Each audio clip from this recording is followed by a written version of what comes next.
살아계신 아버지 하나님 감사합니다. 오늘 우리를 부르셔서 당신의 날을 만드셨고 그 날에 안식하게 하시고 하나님을 바라보며 소망케 하심을 감사합니다.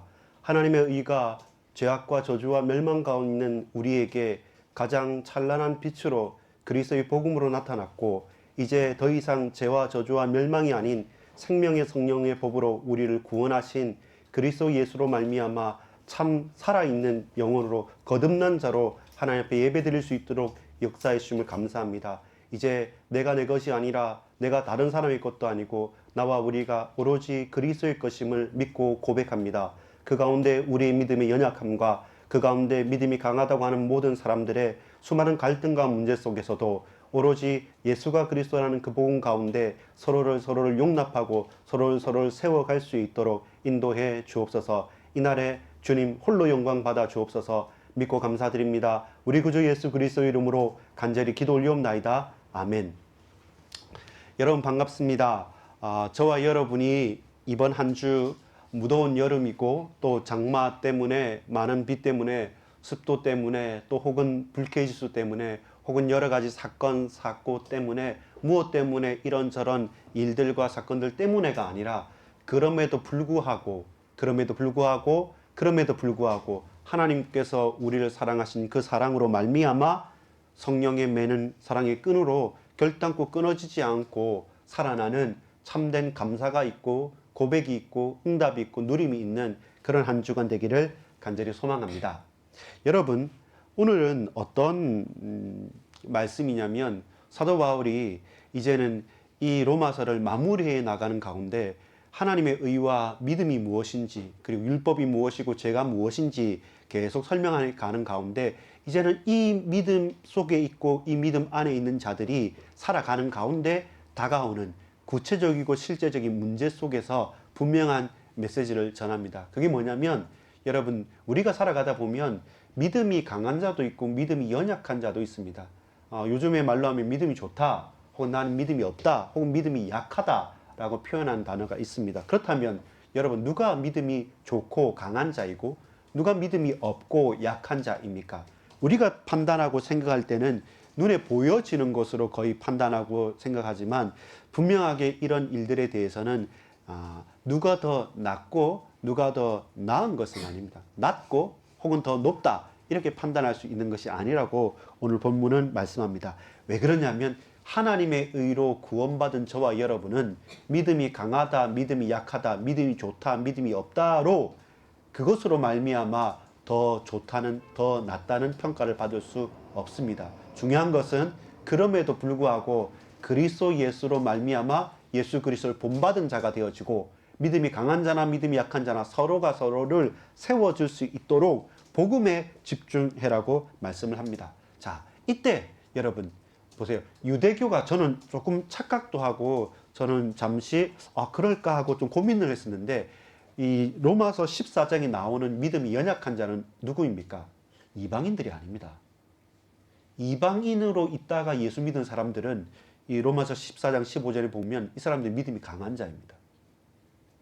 로마 교회는 그렇습니다. 로마 교회는 아마 사람의 숫자를 봐도 그렇겠고 또 거기에서 역할을 하는 사람도 그렇겠고 이방인 중에 복음을 받고 그리스도로 말미암아 하나님의 자녀가 됐던 사람들이 더 유력했고 더 많았던 것 같고 더 목소리가 높았던 것 같습니다. 반대로 유대인으로 있다가 유대인으로서 복음을 깨닫고 돌이킨 자, 회개한 자는 생각보다 적었을 수도 있고 또 그들의 믿음이 약했다고 판단합니다.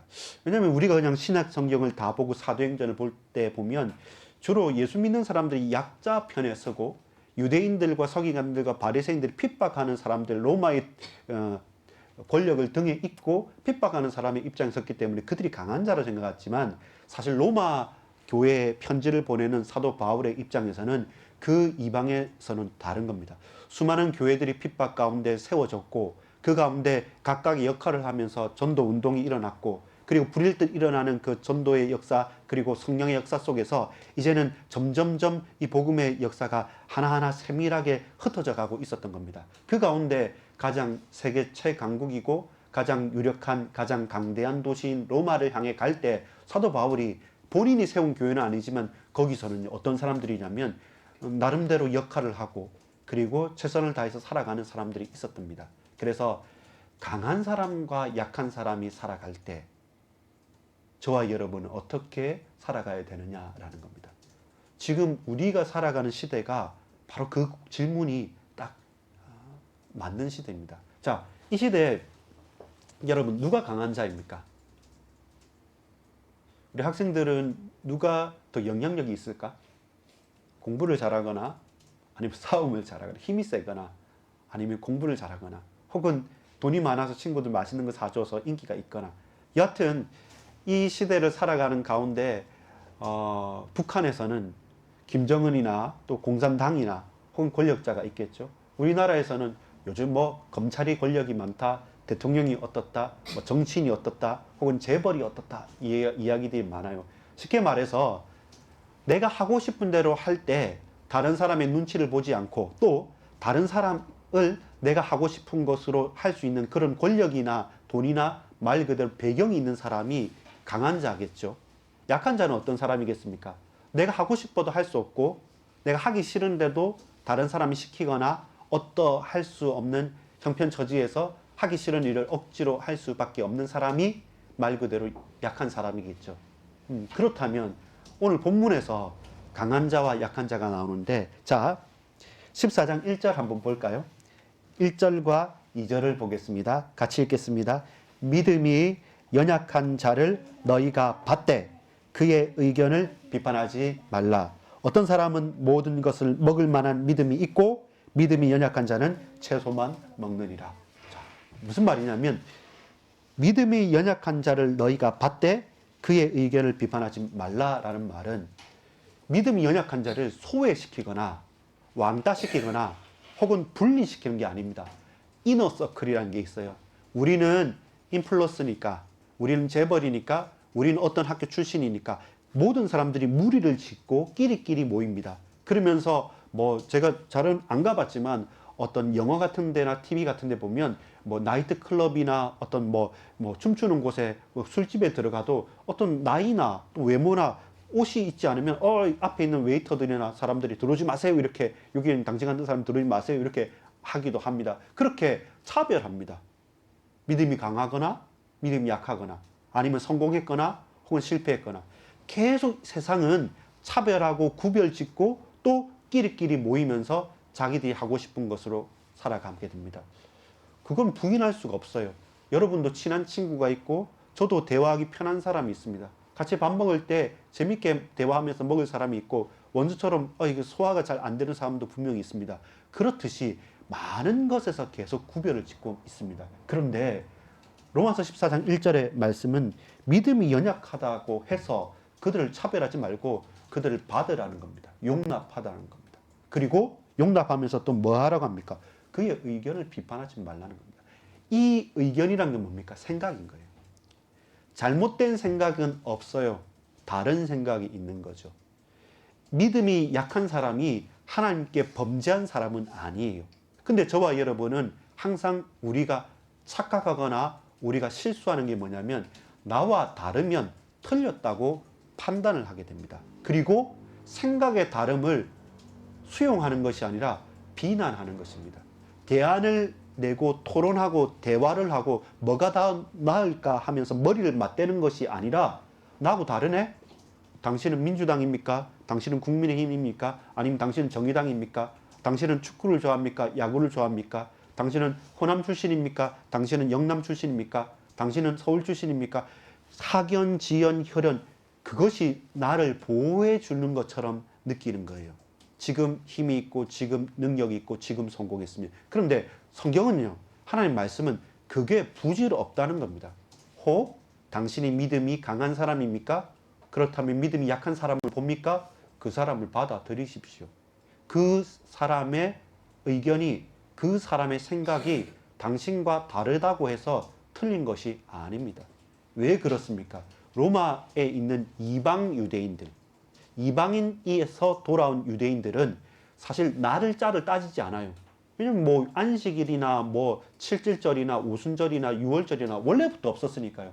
그러니까 처음부터 자유케 된 복음을 받게 됐어요. 우상 숭배에서 그 억눌렸던 것 가운데서 다 해방받아서 처음부터 그리스도의 십자가와 보혈의 능력을 붙들고 그들이 거듭났으니까 더 이상 율법을 몰랐어요.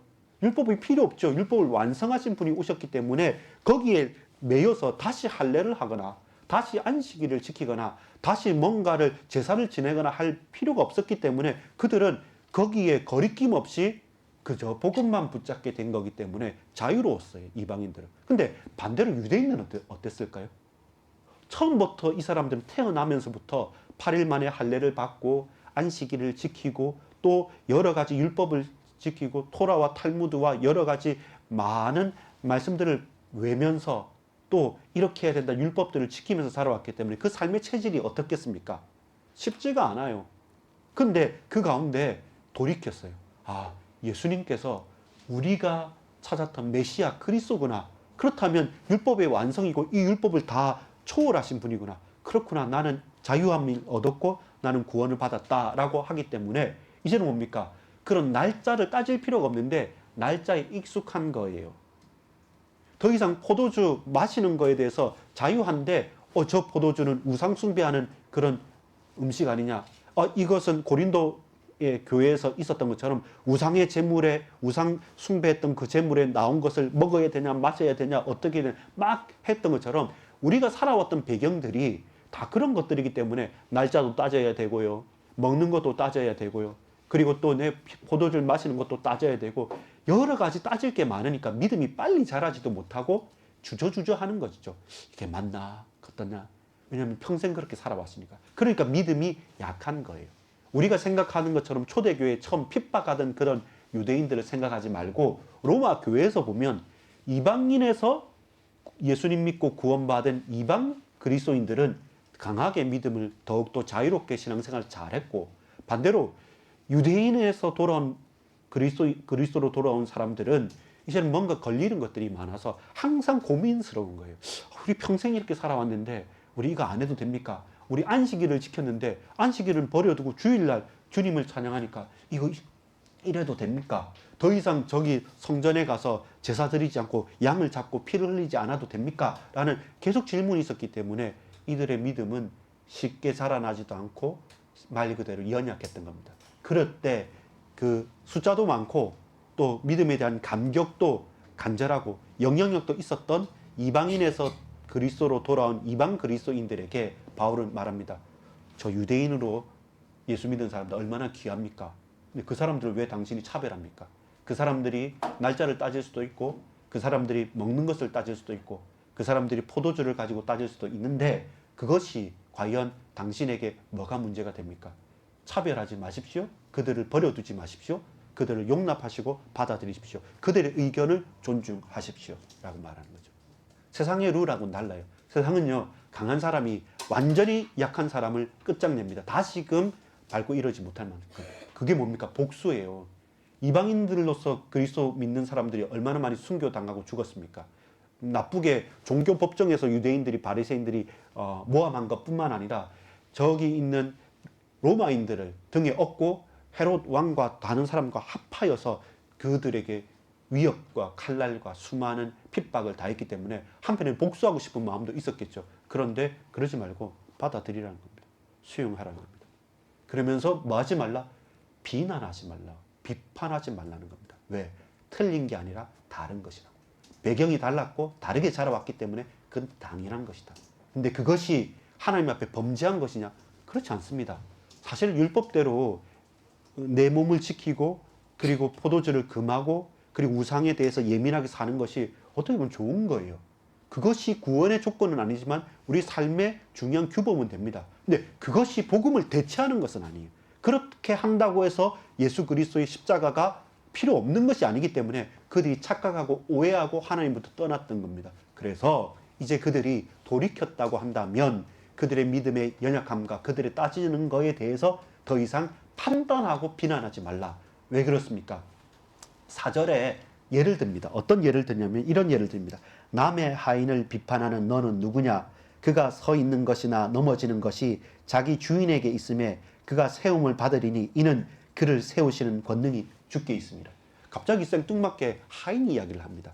지금은 이 노예라는 제도가 없었지만 그때는 제도가 있었기 때문에 남의 다른 집 주인의 하인이 노예가 앉아 있거나 누워 있거나 서 있는 것을 왜 다른 집 주인이 당신의 노예가 지금 누워 있습니다. 앉아 있습니다. 어떻게 하십시오. 할 이유가 없잖아요. 왜 그렇습니까? 그것은 그 주인이 인정한 거입니다. 자, 여기서 뭐가 있냐면 주인이 누굽니까? 그리스도가 주인인 거죠. 이방인에서 그리스도인으로 된 나의 주인은 누굽니까? 나의 구주 예수 그리스도입니다. 유대인에서 구원받은 그리스도인 된 그 사람의 주인은 누굽니까? 예수 그리스도입니다. 우리는 그리스도의 종된 그러나 자유하게 된 하나님의 아들과 딸이 됐는데 근데 저와 여러분이 서로 종이 쉽게 말하면 서로 종됐던 사람들이 너는 왜 이러냐 저러냐 종이 종을 보고 말할 수 없잖아요.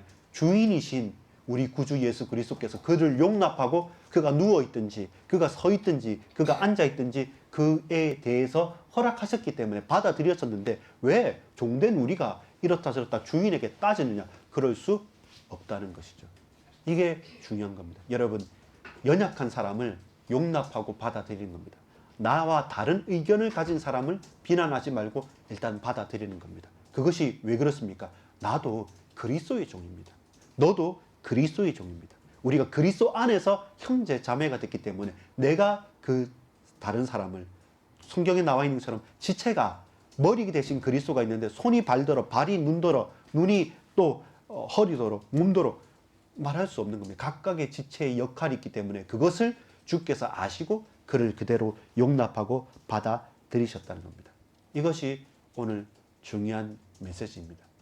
저와 여러분 연약한 사람 많습니다. 왜 비난하면 안 됩니까? 나도 연약하기 때문에 그래요. 사람은 상대적으로 어떤 부분은 강해요. 근데 다른 부분은 약해요.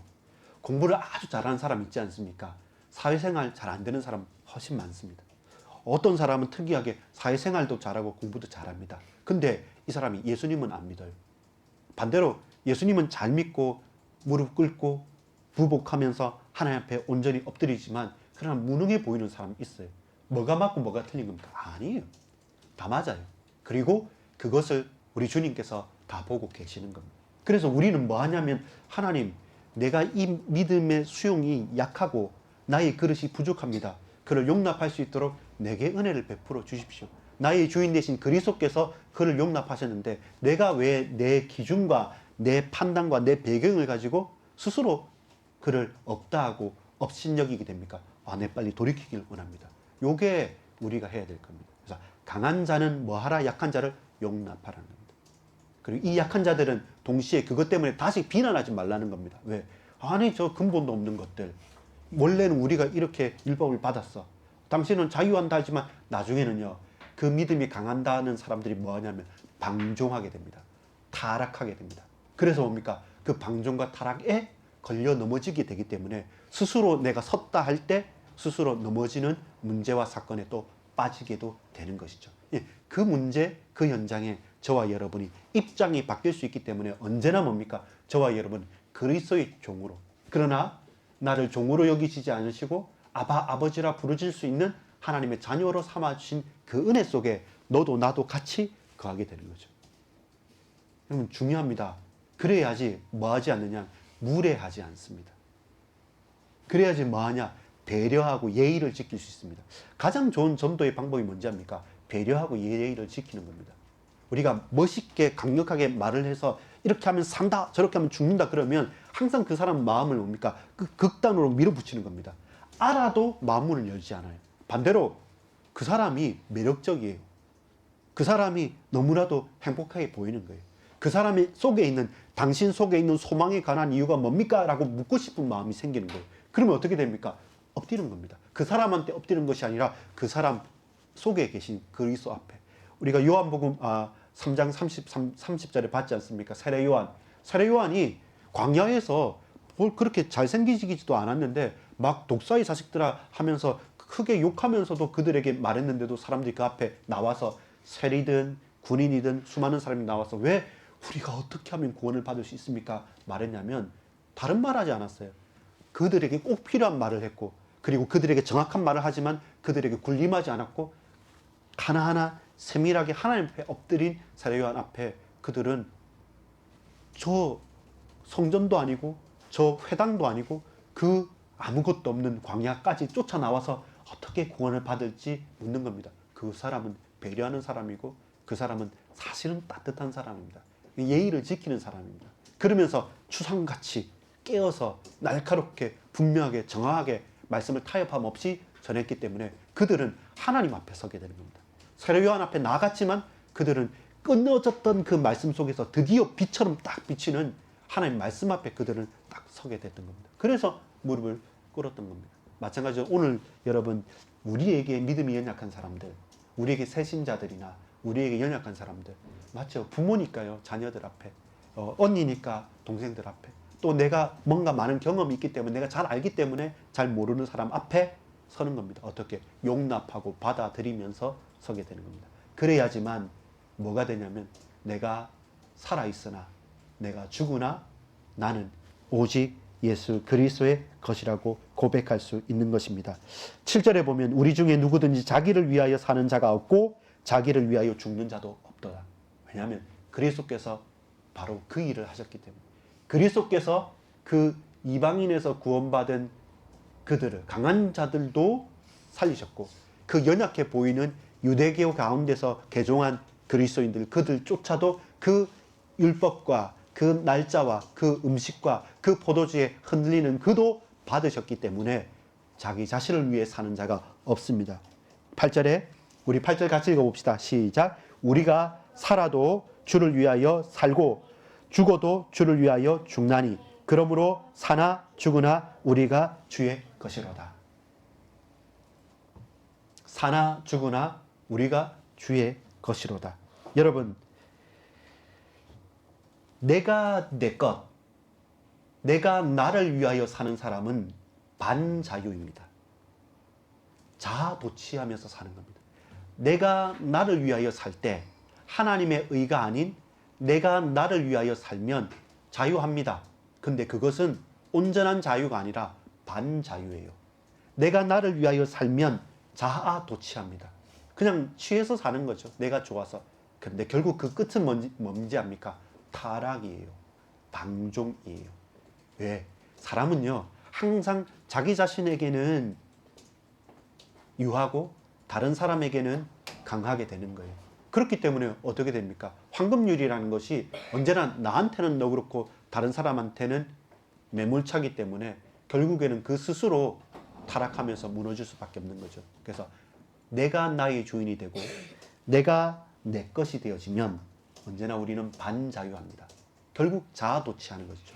반대로 우리가 잘 알아야 될 게 뭐냐면, 그럼 반대로 요즘에는 이런 사람들이 더 많습니다. 그게 뭡니까?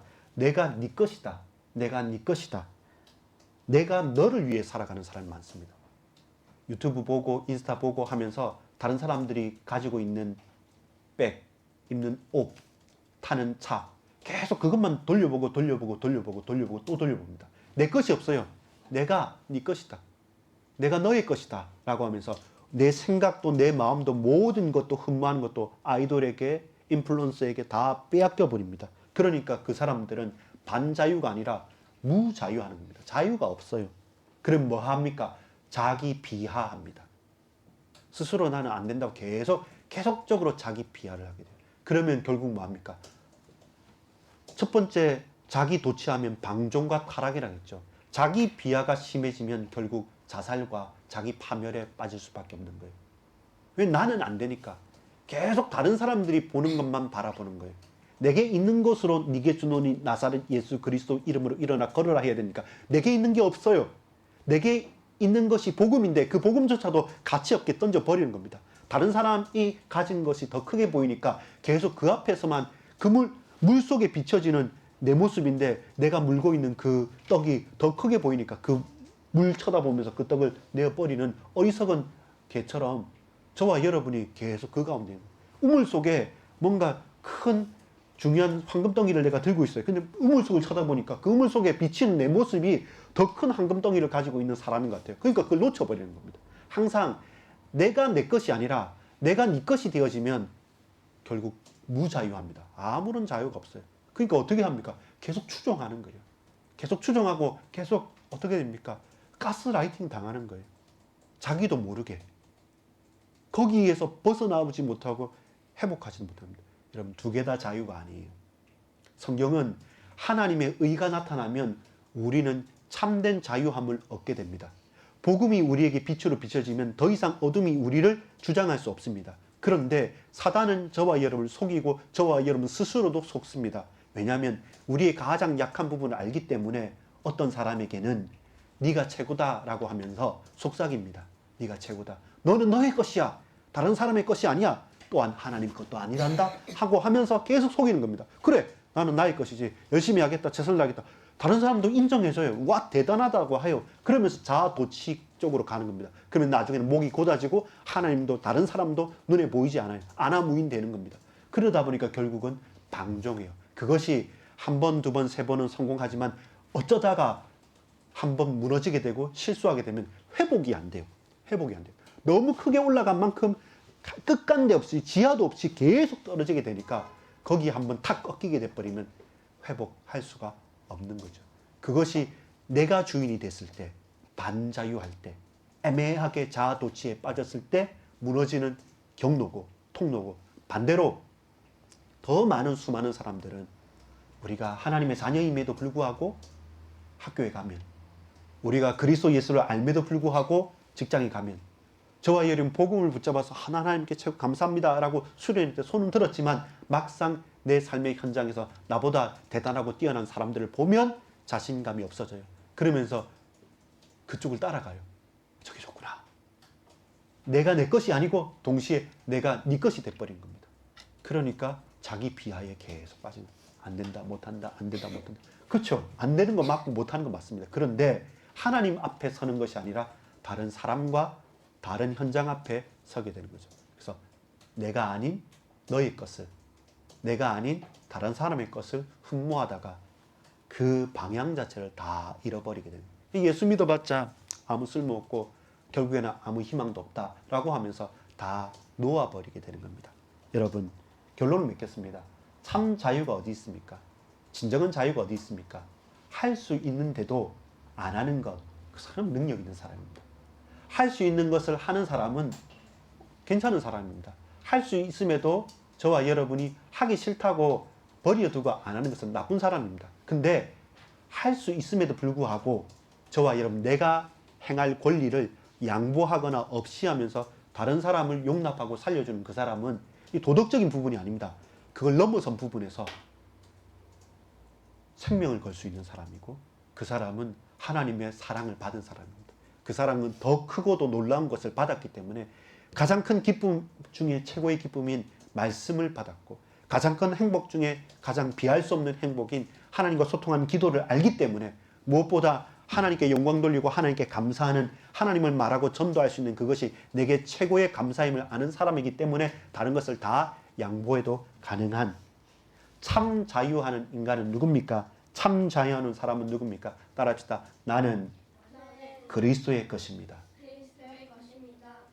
내가 나의 것이 아니고 내가 너의 것도 아니고 우리는 누구의 것입니까? 그리스도의 것입니다. 나는 주님의 것입니다. 나는 주님의 종이고, 나는 주님의 말씀을 쫓아가고, 나는 주님과 소통하길 원하고, 나는 시간, 때와 나를 또한 사람과 모든 현장을 가리지 않고 때를 얻든지 못 얻든지 주의 말씀을, 주님을 선전하고 전파하고 그 그리스도의 증인으로 살기를 원합니다. 그래서 나는 주의 것입니다.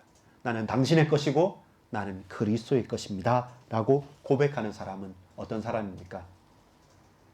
자기를 부인하는 사람입니다. 내가 그리스도의 것임을 아는 사람, 내가 주의 것임을 아는 사람은 자기를 부인하는 사람입니다. 자신을 부인하지 않으면 결국 두 가지 길로만 갑니다. 자기 도취의 길로 가거나 자기 비하의 길로 갑니다. 그래서 타락하거나 자살을 하게 됩니다. 결국 그래서 다른 사람의 원하는 것과 내가 알지 못하는 것에 늘 혼미하게 넘어질 수밖에 없습니다. 그래서 나는 누구인가? 나는 그리스도로 말미암아 나는 그리스도의 것이고 나는 그리스도를 위해서 살아간다라고 우리가 받은 복음에 대해서 깊이 알려면 자기 도취와 자기 비하가 아니라 따릅시다. 자기 부인의 길. 언제 깨닫게 됩니까? 십자가 앞에 나갈 때마다. 다른 의로는 불가능합니다. 십자가 앞에 설 때마다 할 말이 없네. 십자가 앞에 설 때마다 다른 게 필요 없네. 십자가 앞에 설 때마다 내가 한 게 다 헛것이네 라고 하는 자기 부인을 할 수밖에 없습니다. 그때 진정한 의미로서의 자아 실현이 돼요. 자기 실현이 됩니다. 내가 나를 위해서 아무리 뛴들, 내가 좋아 보이는 그 사람을 위해서 아무리 뛴들 진짜 나를 실현할 수 없어요. 하나님께서 만드신, 하나님께서 보내신, 하나님께서 부르신 나의 것, 나의 현장. 어디에 써 있냐면 자기를 부인하는 그리스도의 것인 하나님의 사람은 나의 것, 나의 현장이 그리스도 안에서 발견이 되는 거예요. 나를 부인해야지만 나를 위해 십자가 지신 그리스도께서 하신 그 사역들이 확연하게 들어오는 거예요. 그러니까 보여지죠. 나를 이런 가운데서 구원하신 주님께서 그 연약한 심령을 구원하시고 그들까지 살리셨는데 내가 종된 내가 그를 판단할 수도 없고 내가 교만할 수도 없고 반대로 연약한 심령도 당신이 몰라서 그렇지 율법도 해야 되고 저것도 해야 되고 저것도 해야 되고 하는 그 사람조차도 그렇구나. 이 모든 것들을 그리스도께서 다 성취하셨구나. 고백이 되는 거죠. 그러면 뭡니까? 인간관계가 그때 풀리는 것이죠. 이건 선후 관계가 있지 않습니다. 항상 우리가 제일 갈등할 때가 뭡니까? 네가 이래서 네가 저래서 저도 제일 안 되는 게 그거예요. 내 판단과 내 수준과 내 능력으로 불가능해요. 우리 늘 경험하고 매일마다 우리 가정에서 우리 학교에서 우리 학원에서 우리 직장에서 늘 경험하는 것 아닙니까? 그때마다 뭐 해야 되냐면 자기 부인하는 것. 노력으로 자기 부인 불가능합니다. 화병 걸리고 암 걸리고 스트레스 받습니다. 내 부인은 자기 부인은 어디서 가능합니까? 계속 십자가 붙잡는 겁니다. 십자가 붙잡고 그것 때문에 매이지 않는 겁니다. 음식 먹을 수 있다. 술 마실 수 있다. 근데 취하지 말라는 말입니다. 그럼 술 마시면 됩니까? 됩니다. 근데 그것이 문제가 됩니까? 됩니다. 그럼 뭡니까? 마셔도 안 마셔도 그리스도의 것으로 살아가야 됩니다. 이것이 복음에 유익하다면 할 수 있고요. 이것이 복음에 부인하고 복음과 관계없다면 할 수 있음에도 불구하고 안 해야 됩니다. 그래서 나중에 15장에 보면 믿음이 믿음이 강한 사람한테 말합니다. 당신이 고린도 교회에서 말한 건 똑같아요. 당신이 고기 먹는 것 때문에 시험에 든다. 그럼 바울은 말합니다. 난 고기뿐만 아니라 음식, 다른 것, 채소까지 안 먹겠다고요. 이 사람이 내가 하는 행동 때문에 시험에 든다. 맞다 틀리다를 떠나서 그 행동 안 하겠다는 겁니다. 혹 이 사람이 내가 음료수를 마신다, 술을 마신다, 내가 뭔가를 한다. 그것 때문에 시험에 들 염려가 있다. 그럼 나는 끝까지 안 하겠다는 거예요. 그게 우리가 누려야 될 부분입니다. 그래서 복종이 아니라 순종입니다. 마지못해서 하고 어찌할 수 없어서 밀려두다가 하는 것이 아니라 그리스도 예수 앞에서 참된 자유 속에서 내가 원해서 하는 순종이 되는 것이죠. 너를 위해서도 아니고 다른 사람을 위해서도 아니라 내가 그리스도의 것이기 때문에 그리스도의 앞에 서니까 나도 용납이 돼요. 다른 사람도 받아들여지는 것이죠. 또한 내가 할 수 있음에도 불구하고 할 권한이 있음에도 불구하고 그 연약한 사람이 그것 때문에 시험 들겠네. 그러면 안 하는 거예요. 그래서 내 뒤통수를 보고 내 뒷모습을 보고 사람들이 있는 거예요. 그게 긴장하는 겁니다. 그렇게까지 해야 되냐? 그렇게까지 해야 됩니다. 왜 그렇습니까? 한 영혼이 천하보다 귀하고 바로 그 시험에 들고 떨어져 갈 그 연약한 심령을 예수님께서 핏값으로 십자가를 주고 사셨기 때문에 내가 그 십자가를 없이 하면서 내가 그리스도를 부인할 수 없기 때문에 나는 할 수 있는 권한이 있어도 안 하겠다는 겁니다. 이 사람이 동물 때문에 먹는 문제로 시험에 든다. 나는 그 사람이 하나라도 오해할 단 하나의 요소도 있으면 아예 안 하겠다고 말하는 것이 바울의 고백이었고 믿음이 강한 자들, 이방인에서 돌아온 그리스도인들에게도 바울이 동일하게 하는 말씀입니다. 결론을 맺겠습니다. 자기 부인입니다. 결국 십자가를 지지 않으면 문제 또한 사건, 일들, 만남들 풀 수가 없습니다. 부딪히지 않게, 문제되지 않게. 그러나 진리의 앞에 서서 이것 때문에 그럼 다 된다고 해서 타락하는 말은 아닙니다. 그러나 사람을 세워가고 하나님께서 이루시는 그 일들 속에서 하나하나 세밀하게 응답받아 나가는 그 비밀 앞에 서기를 간절히 소망합니다. 여러분 디모데전서 4장 3절 4절에 이런 말씀이 있습니다. 제가 말씀 읽겠습니다. 혼인을 금하고 어떤 음식물을 먹지 말라고 할 터이나. 사람들이 이런 말을 해요. 얘들아, 너희들 정말로 신령하게 살라고 하면 결혼하지 마. 그리고 오로지 올인하면서 훈련하면서 하나님 나라를 위해서 이 선교에 헌신하면서 올인하면서 살아야 돼. 이렇게 하는 게 더 좋아.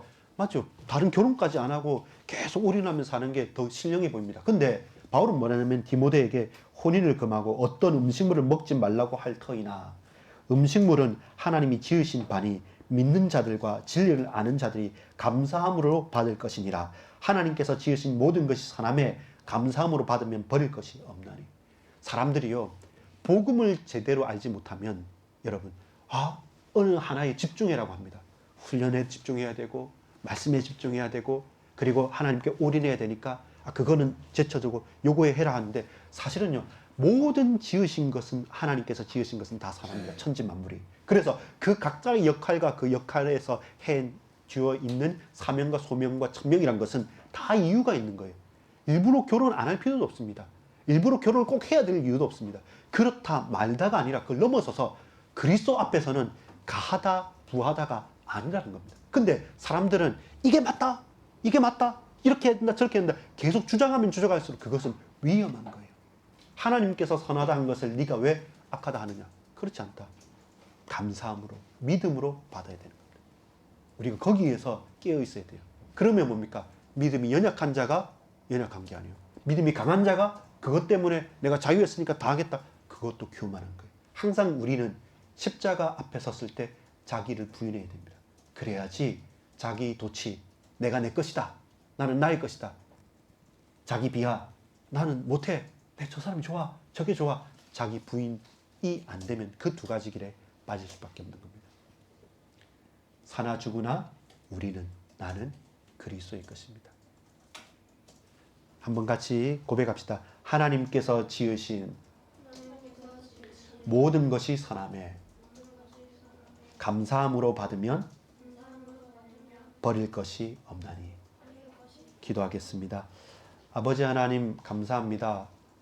로마서 14장에 믿음이 연약한 자들과 또 강한 자들이 있습니다. 어느 한 사람도 거침없이 그들을 용납하고 받아들이고 또한 교만하지도 않고 낙심하지도 않고 그도 나도 우리 모두가 그리스도의 것임을, 사나 죽으나 우리가 그리스도의 것임을 고백하고 믿고 나가기를 소망합니다. 나를 부인하고 십자가를 붙잡지 않고 하나님 은혜가 내게 임하지 않으면 결국은 내가 나의 주인이 돼서 자아도취함으로 타락하거나 결국은 나는 할 수 없다는 자기 비하에 빠져서 다른 사람과 헛것을 쫓아가면서 인생을 허비하고 자살할 수밖에 없습니다. 진정한 자아실현과 진정한 나의 완성은 하나님께서 보내시고 만드신 나의 것, 나의 현장을 찾는 것이오니 나를 부인하고 그리스도 앞에 나아갑니다. 십자가를 붙듭니다. 주님, 이 시간 우리를 찾아오시고 우리에게 말씀하시고 모든 사람들을 수용할 만큼 그릇을 넓혀주시고 이 반석교회가 이 용인지역 현장과 이 수도권과 이 나라 민족, 우리에게 붙여진 그 한 영혼, 그 아무것도 아니라고 우리가 착각하는 그 한 영혼을 천하보다 귀하게 여기면서 또 우리 함께 있는 우리 후대들과 우리 서로 이 가족이 정말 하나님 앞에, 그리스도 앞에, 십자가 앞에 우리 각자가 세움받을 수 있도록 주님 역사해 주시고 온전히 붙들어 주옵소서. 믿고 감사를 드립니다. 오로지 예수 그리스도 그 이름 앞에 나가기를 소망합니다. 예수 그리스도 이름으로 간절히 기도 올리옵나이다. 아멘.